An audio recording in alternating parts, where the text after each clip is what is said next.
నమస్తే, welcome to talking point with me కవిత.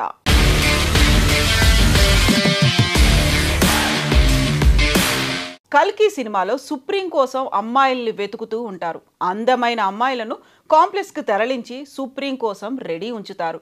చూడ్డానికి ఇది సినిమాటిక్గా అనిపించిన ఉత్తర కొరియాలో ప్రతి ఏటా ఇది నిశ్శబ్దంగా జరిగిపోతుంది. నియంత కిమ్ జోంగ్ ఉన్ రొమాంటిక్ అవసరాల కోసం ప్రతి ఏటా 25 మంది అమ్మాయిలను అంతఃపురానికి తరలిస్తారు. అసలు ఈ నియంత స్టైల్ ఏంటి, ఈ అమ్మాయిల పరిస్థితి ఏంటి, కల్కి సినిమా కళ్ల ముందు కనిపిస్తోందా అన్న విషయాలు ఇప్పుడు చూద్దాం. ఉత్తర కొరియా మాజీ నియంత కిమ్ జోంగ్ ఇల్ ముగ్గురు కుమారుల్లో ఆఖరి కొడుకే జోంగ్ ఉన్. కొరియా మిలిటరీ యూనివర్సిటీలో చదువుకొని సైన్యంలోకి ప్రవేశించాడు. తండ్రి అనారోగ్యంతో మంచం పట్టినప్పుడు సైన్యం మీద గ్రిప్ సంపాదించాడు. 2011వ సంవత్సరంలో తండ్రి చనిపోయినప్పుడు వెంటనే పరిపాలనా పగ్గాలు చేపట్టాడు.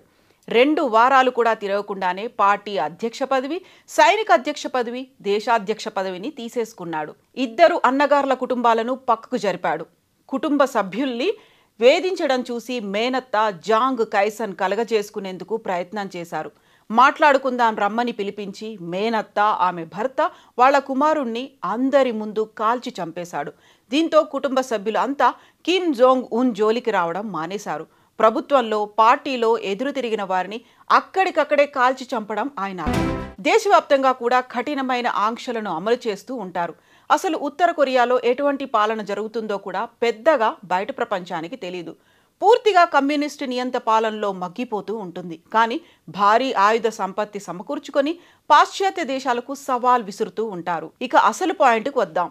నియంత కిమ్ జోంగ్ ఉన్ చాలా శృంగార పురుషుడు అని చెప్తారు. ఆయన కోసం ప్రతి సంవత్సరం 25 మంది అందమైన అమ్మాయిలను తరలిస్తుంటారు. అక్కడ విషయాలను అంతఃపురం నుంచి పారిపోయి బయటకు వచ్చిన యోన్ పార్క్ అనే అమ్మాయి విదేశీ మీడియాకు వెల్లడించింది.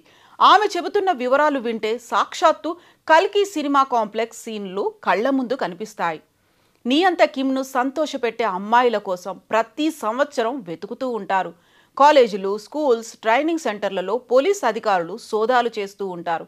ఆ సమయంలో దాక్కొని ఉన్న అమ్మాయిలను బయటకు తెచ్చేందుకు స్కూల్ గ్రౌండ్స్, వాష్రూములను కూడా అందంగా ఉన్న అమ్మాయిలను ఒక చోటకు చేర్చి ఫిట్నెస్, బాడీ షేప్స్ ఆధారంగా 2-3 గ్రూపులుగా విడగొడతారు. ఆ తర్వాత ఈ అమ్మాయిలకు ఆరోగ్య పరీక్షలు చేయించి సంపూర్ణ ఆరోగ్యవంతులు అయితేనే తీసుకుంటారు. అలాగే కన్యత్వ పరీక్షలు కూడా తప్పనిసరి. పరీక్షలో పాజిటివ్ అని తెలిస్తేనే ఎంపిక చేస్తారు. ఇక ఆ తర్వాత ఆ అమ్మాయి భావజాలం, కుటుంబ నేపథ్యం గురించి ఆరా తీస్తారు.